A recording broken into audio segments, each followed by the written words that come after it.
Welcome back, everyone, to Comference. The first time we actually do this conference, so it's interesting. Please leave your feedback on our Discord channel or on Joined In.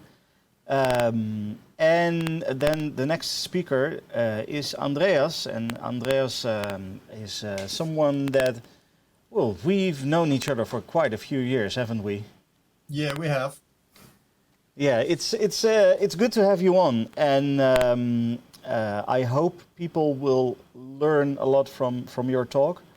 If there are any questions, people, please go to the Discord. There is a special channel for this talk, and then I'm gonna hand it over to Andreas. Good luck. Thank you very much. Thank you very much, Stefan. I can use it. Welcome everybody to a talk about a healthy mind in a healthy body. But to be honest, before I start, just a reminder: if there are any questions, post them in the Discord channel, so Stefan can give them to me, and perhaps also interrupt me if you have urgent questions. Otherwise, I would say we skip the questioning part to the end of the whole session. And before I start, I need to give you a short disclaimer. This is going to be a very personal session. I'm not a mental health professional. I'm just an old white male that has to cope with life. And this session is about how I cope with life, or with the obstacles that life put in my way. So it might not be the right way for you to tackle obstacles, but perhaps, or I hope that I can give you at least a few ideas of how you can deal with stuff like that, or with obstacles in life. So your mileage may vary. This talk is a lot about attitude, and there might also strong language be involved. And I sadly have to say that the story that I'm going to tell you will not have a happy end. And apart from that, there is, as already mentioned, the talk is on Joined In, so I would really appreciate your feedback on how I can improve this talk, if you have feedback like that. Okay, so who am I? I'm Andreas. I'm a software developer at a German company called BitExpert. I'm a co-organizer of a user group in Germany. I'm a husband and I'm a father, and I'm a widower-to-be. I'm going to talk about that in a second. And you can reach me online via Twitter, via email, via my website, my blog, whatnot. So then, that out of the way, let's dive into it. A healthy mind in a healthy body. What is that? Usually, this phrase that most probably everyone has already heard is associated with, if you have a healthy body, then you will also have a healthy mind. So you have to make everything possible that you have to get a healthy body, and then the mind will just follow. Ewout will for sure show us a few exercises to get a healthy body later on, and I hope to give you a few exercises of how you can get a healthy mind as well. But originally, this sentence was just meant as satire, because that is from a poem from a Roman poet Juvenal, who made a bit of fun of his fellow Romans that were praying for everything. And his idea was, well, if you have to pray for something, then you should pray for a healthy mind and a healthy body, and not for whatever, a long life or a lot of money or something like that. So this idea of steal your body and the mind will follow is something that is completely not meant by this phrase. But besides that, it's like a healthy body says nothing about your mental abilities, because otherwise this person would not have had the influence that he had.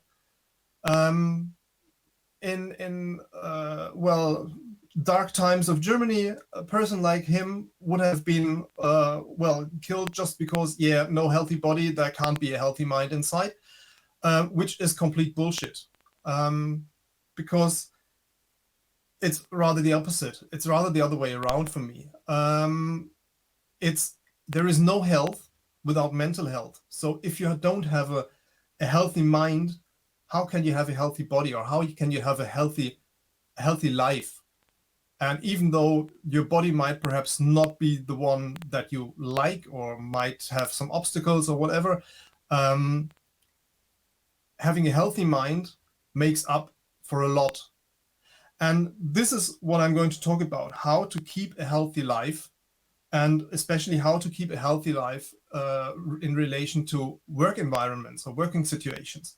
Because very often you have the situation that, well, at work you want to say you want to be professional, but yeah, well, that just doesn't help, because it doesn't work, because your mental capacity is not in the way that you can be professional, or that you can be as professional as you would like to be.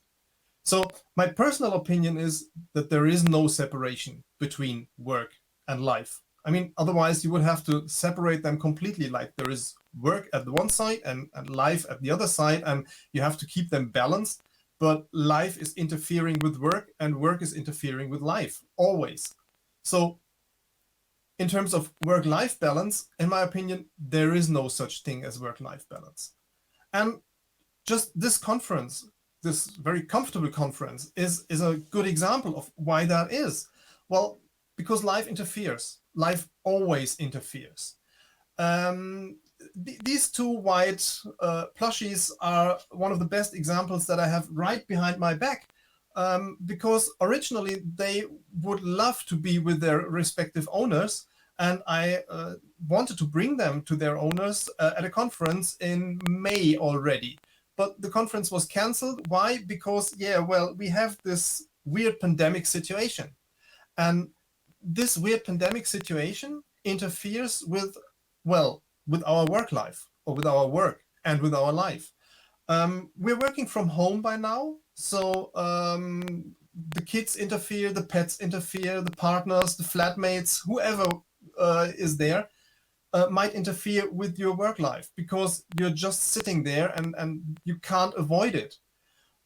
During normal working times, a traffic jam would interfere with your, so this is your private life, but it would interfere with your work life, because you would suddenly be late to work. Or, well, I encountered that multiple times, that I was sitting in the office and I just couldn't work because I was so tired, because the kids were awake all night and kept me awake. So I was dozing off. This interferes with my work life, even though it is my private situation. Or what about people that have to worry about how they pay their bills? Yes, they are working to pay their bills, but how can they keep their mind from wandering off and thinking about that, so they don't have the mental capacity to actually be 100% focused on work? And things like that interfere always, in multiple times. And for me, 2020 interfered a lot. This is my wife. Yes, we love each other. And she got diagnosed with breast cancer 5 years ago, and she fought it. And well, okay, lost some body parts, but that is just that just happens. And everything was looking fine until the end of last year, where some markers were going high again in the blood. And well, we were doing some investigations on that, and everything seemed fine. Okay, so cool. And that continued until beginning of this year as well. Everything was fine. So okay, that must be some misreading or whatever. And then she went to another doctor to check what her back pain was coming from.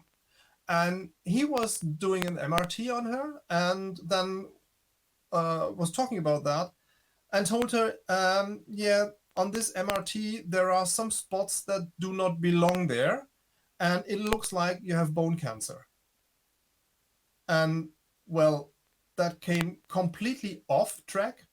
That caught her completely off her guard, and well, in the result, caught the complete family completely off guard.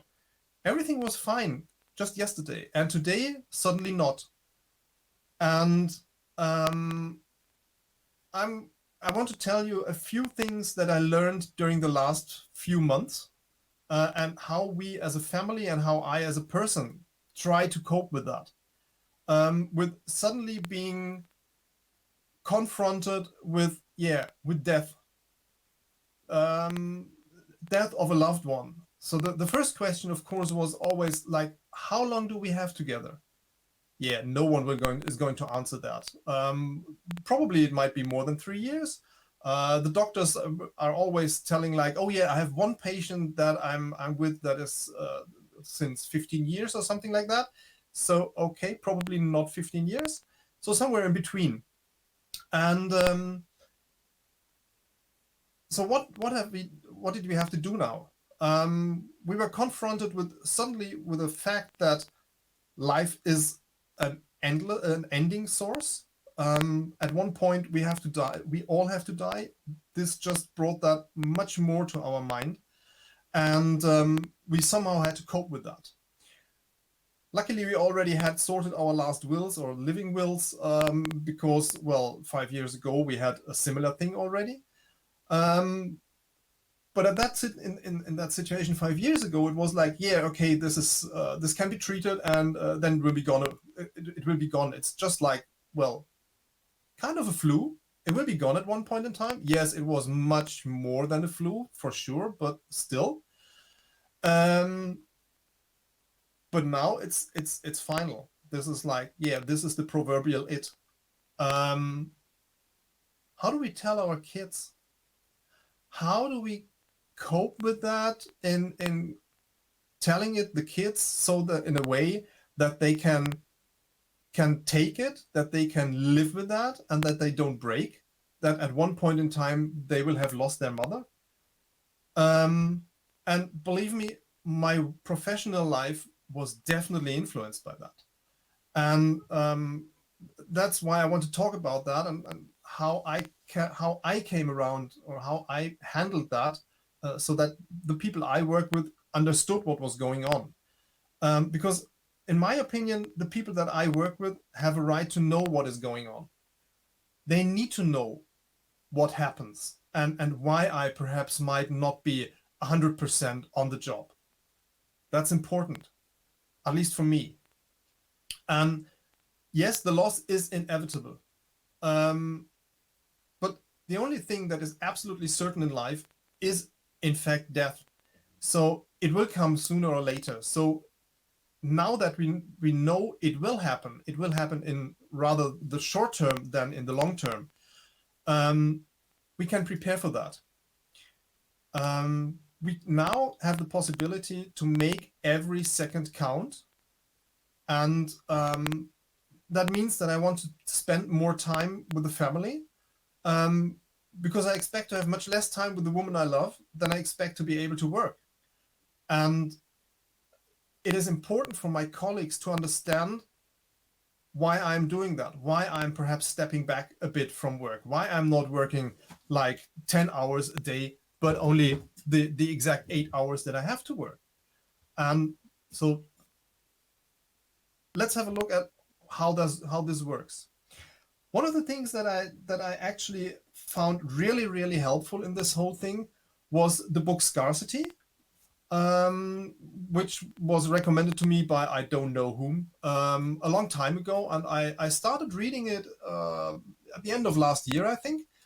And it is about how the mind reacts to not having enough, where not having enough does not necessarily mean it is actually not enough, but where your mind thinks it is not enough. And your mind will then take shortcuts.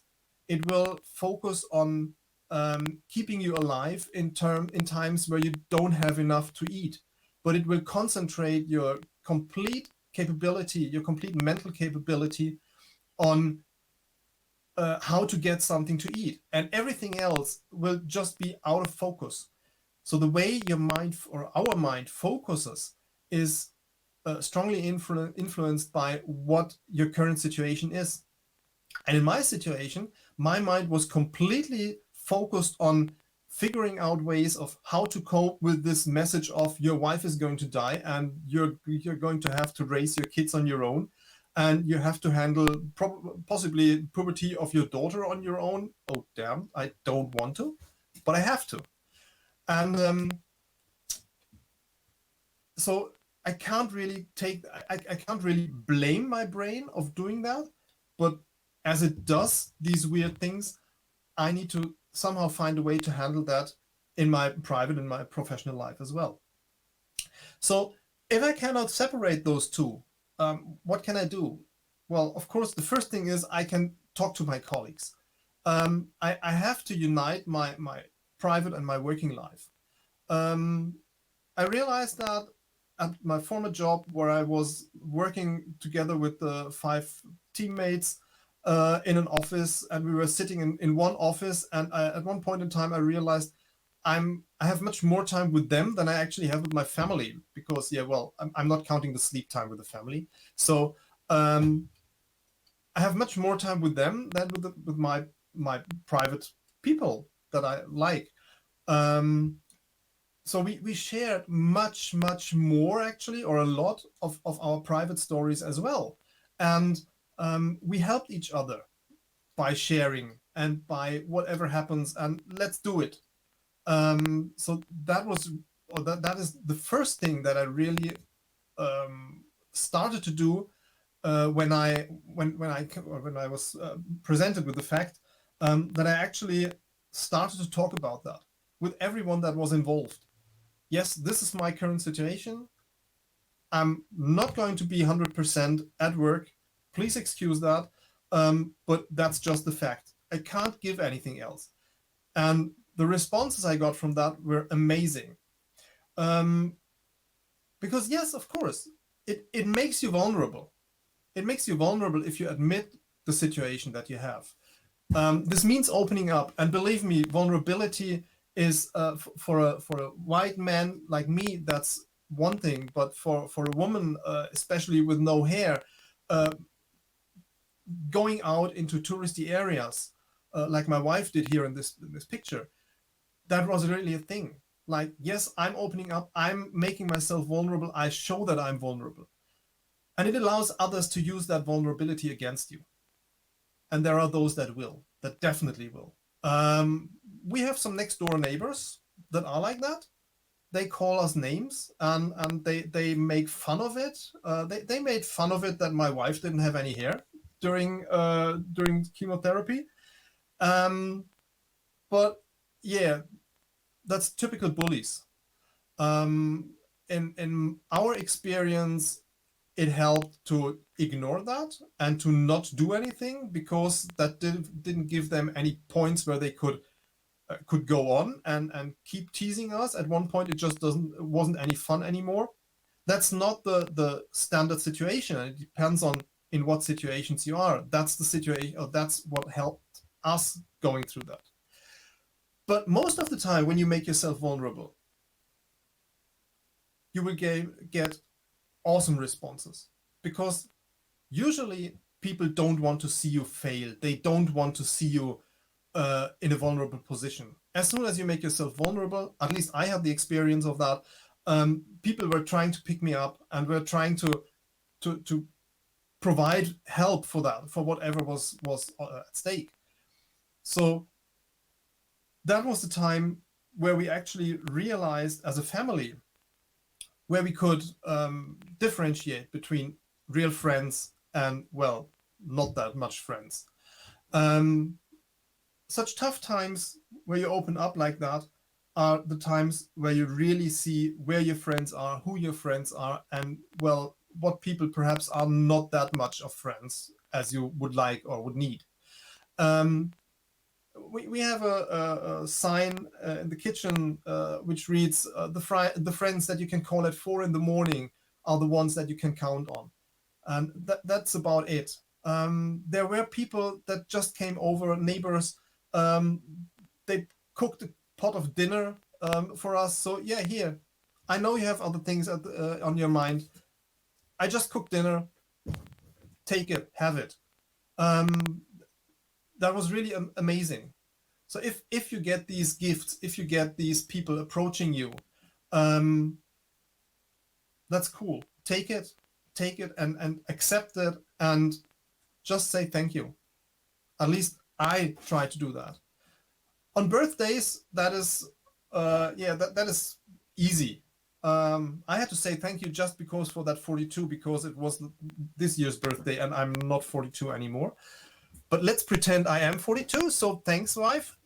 That was cool. So on birthdays, it's easy to accept a gift with a thank you without any further thought or without feeling weird or without a thanks but. But why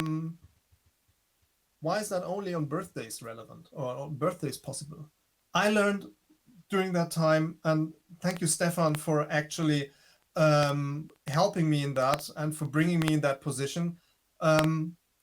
It is really, really hard if someone presents you something, and if it is only a pot full of food, just to say thank you and not adding, but that wasn't necessary. Just saying thank you. It's really, really hard. But if you, at least I found, if I manage to do that, it much more appreciates what people give you and what people are present you. And the weird thing is, if people come to you, they don't expect anything in return.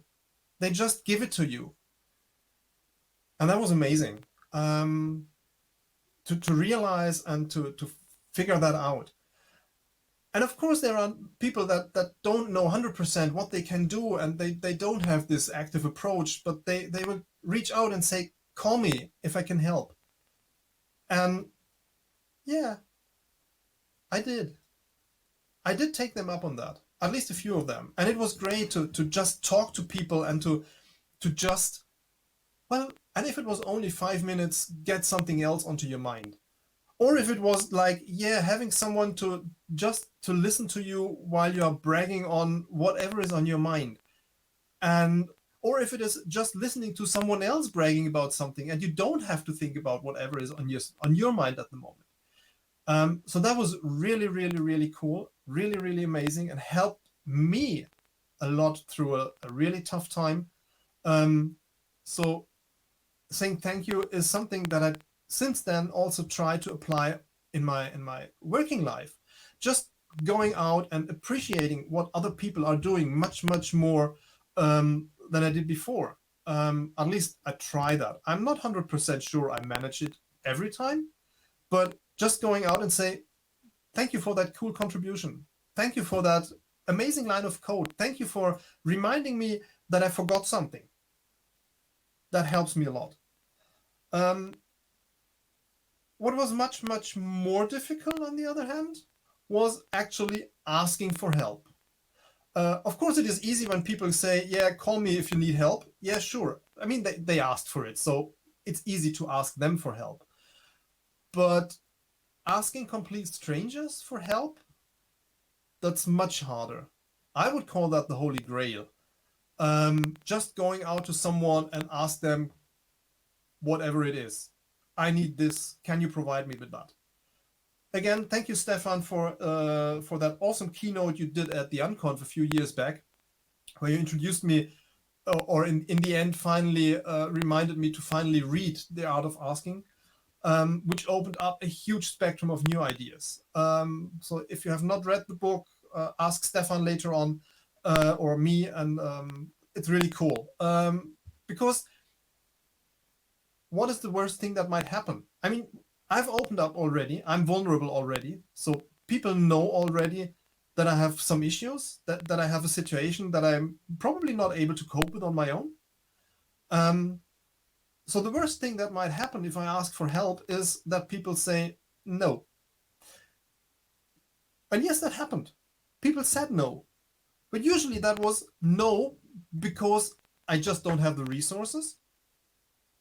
And usually it was followed by a, but have you tried this and this, or have you asked this or this person? So most of the time when I asked for help, I probably didn't get immediate help, but I always got a reference. And in the end, I got the help. people are absolutely willing to help, or were willing to help me, and that was really, really, really cool.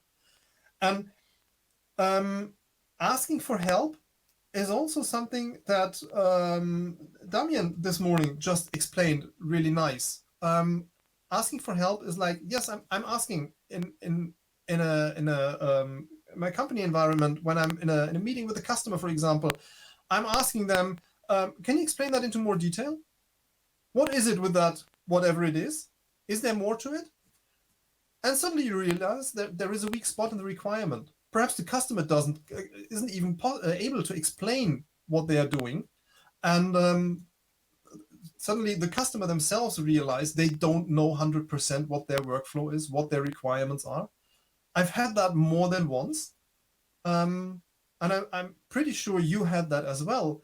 So just by applying this technique of asking for help, I suddenly have something that I can actually also use in my workplace. And that is cool.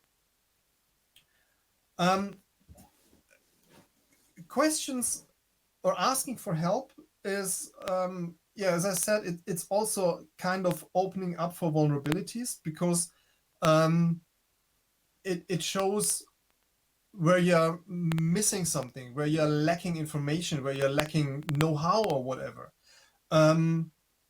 But usually that means there is failure involved.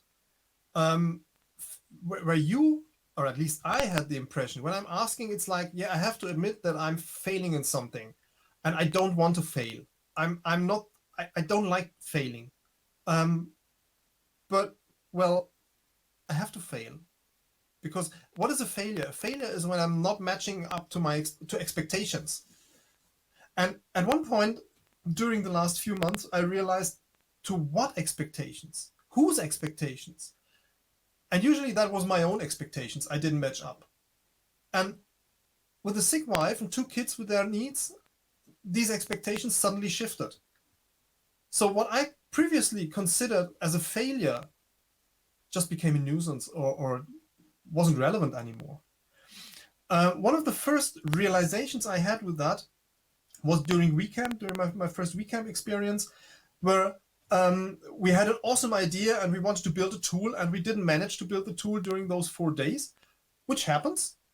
But for me, that was innerly, it was still a few weeks back after WeCamp, it felt like a failure. It took much more time for me to realize, no, it wasn't a failure, because my expectations needed to shift. The expectation was something completely different. My expectation was to finally have an awesome tool. But in the end, the expectation shifted to, no, that wasn't what I wanted to learn. I wanted to be able to fail in a safe environment. And this shift of expectation was amazing. And that for me was the most valuable thing of the WeCamp. So this shift of expectation for me was extremely valuable in applying also during the last few months.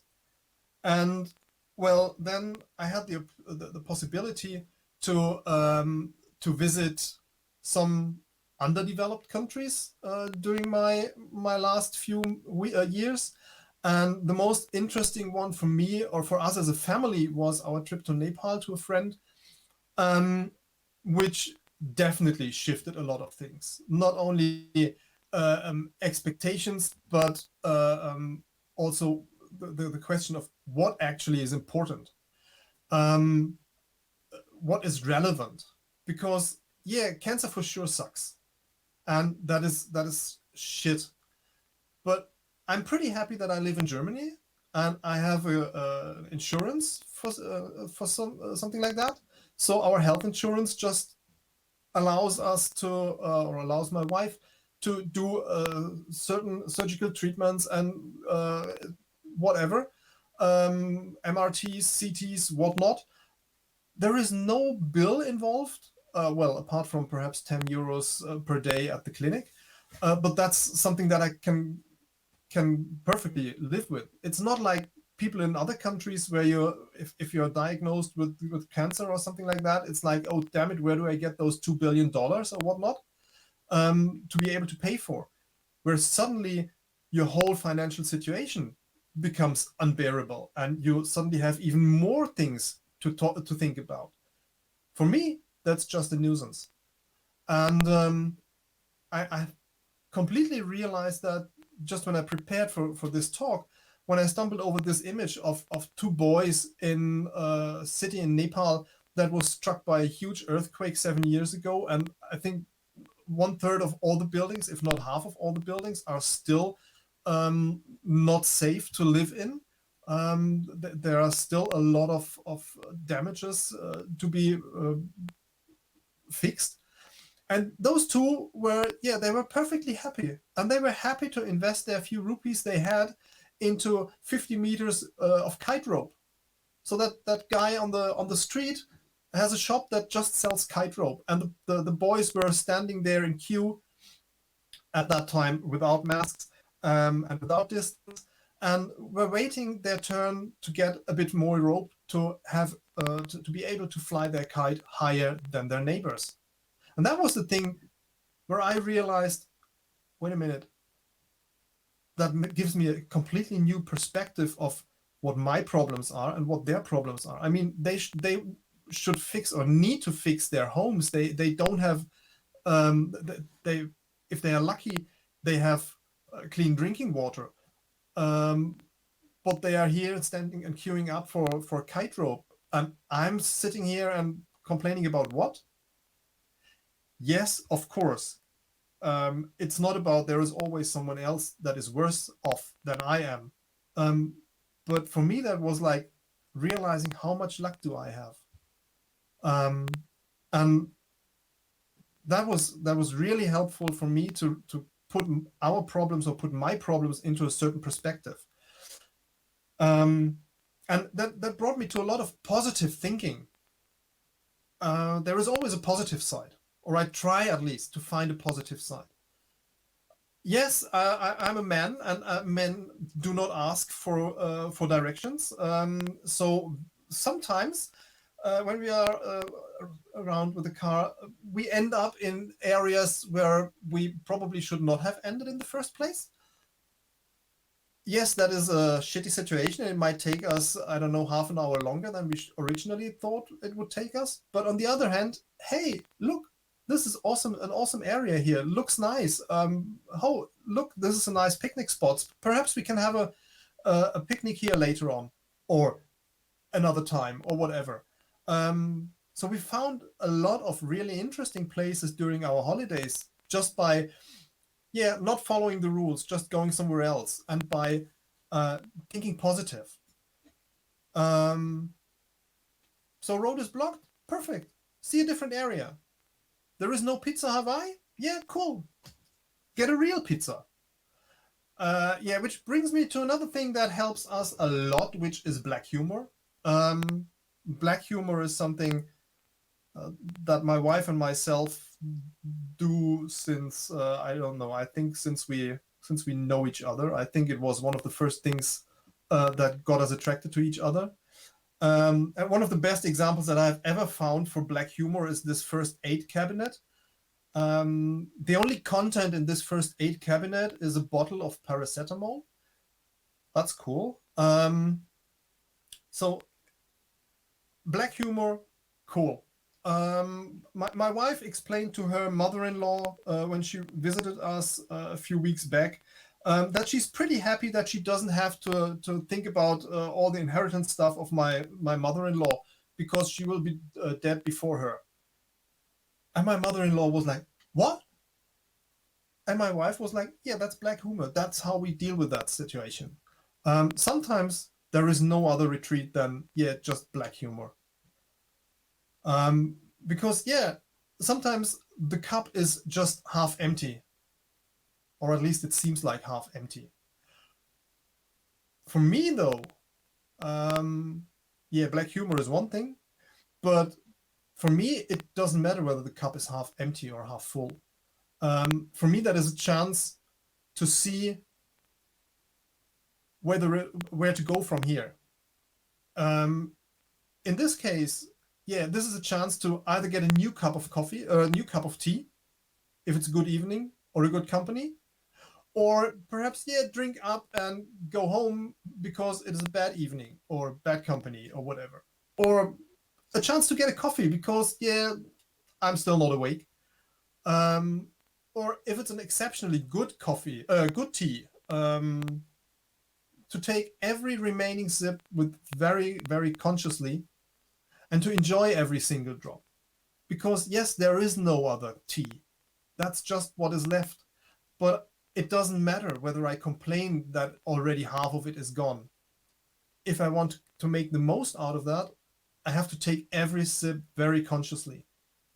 And so this is what we try to do with the remaining time, with the remaining life, to live every single second, minute, hour very consciously, and to get the best and the most out of the remaining time that we have, which is something that I can encourage everyone else to do as well. Our time is limited here, because we know that my wife will at one point die. What we told our kids when it came to that point in time, and when they were talking about that, that was usually like, yeah, but I don't want mom to go in 3 years or in 5 years or in 10 years. And I was always like, yeah, I don't want that either. But who knows? Perhaps we are here on our way in the car, and perhaps just a lorry drives out and hits the car and we are dead immediately. So that might happen as well. So take every single second as interesting and as intensely as possible. So a short summary, what helped me a lot? Being open, talking about my current situation, accepting good things, saying thank you, asking for help or delegate stuff, and shifting expectations by, yeah, is that actually relevant, or should I just think differently about it? And for me at least, most importantly, find positive aspects. Laugh about things. Yes, use black humor. It sometimes is the last resort. And also find solutions. Find solutions to things that are on your way, to obstacles, and not problems. Because there are enough problems around. And what also helped me, of course, is an awesome community, an awesome network, social network that I happen to have, and that I realize not often enough how amazing that is. A big thank you to everyone at this place that reached out to me, that I talked to, that did whatever was necessary. That was really, really, really amazing and really, really helpful. And of course, what also helped me a lot, or helps me a lot, is, yeah, my family. Two amazing kids and an amazing wife, and yeah, amazing time with them. And that's about it. Thank you very much for your time. And if you would like to give me feedback, that would really be appreciated. And now, Stefan, do we have some questions?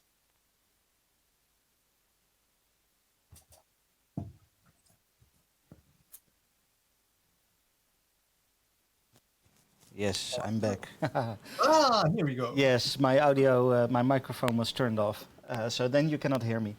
Yep.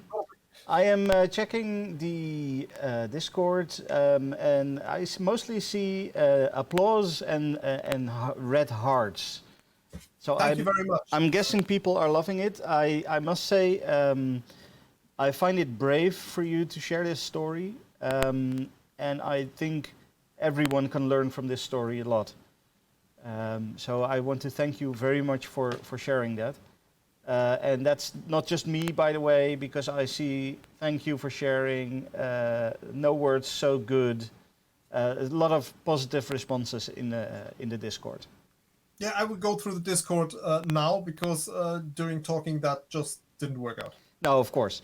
So if there are people with questions, feel free to share that in the Discord right now. And we're going to give it a couple of minutes because there's a bit of a delay between us talking and people seeing that on YouTube. Yeah. And if you don't have questions now, I will be around anyhow. So feel free to ping me and contact me and ask directly or ask in the Discord, and I'll in 5 minutes time or 10 minutes time, I'll join you and try to answer whatever questions I can answer. Thank you very much for having me, Stefan. Thank you very much for your warm words. You're welcome. And for everything you did to me, because I think we know each other longer than you imagine. And that really means a lot to me. Thanks. Yes, well, you're welcome, and thank you very much for sharing your story. I'd like to take this opportunity to ask everyone that is watching to, if you can and want to, feel free to donate something to a cancer charity to help, prevent stuff like this, or at least make the situation the best that can be, just like you just told us for the past 45, 50 minutes. Yep. There's no questions, at least right now. It's all very positive feedback, so I think it's best for you to go into the Discord and see what's going on. Thank you very much, Andreas. We're going to take another short break.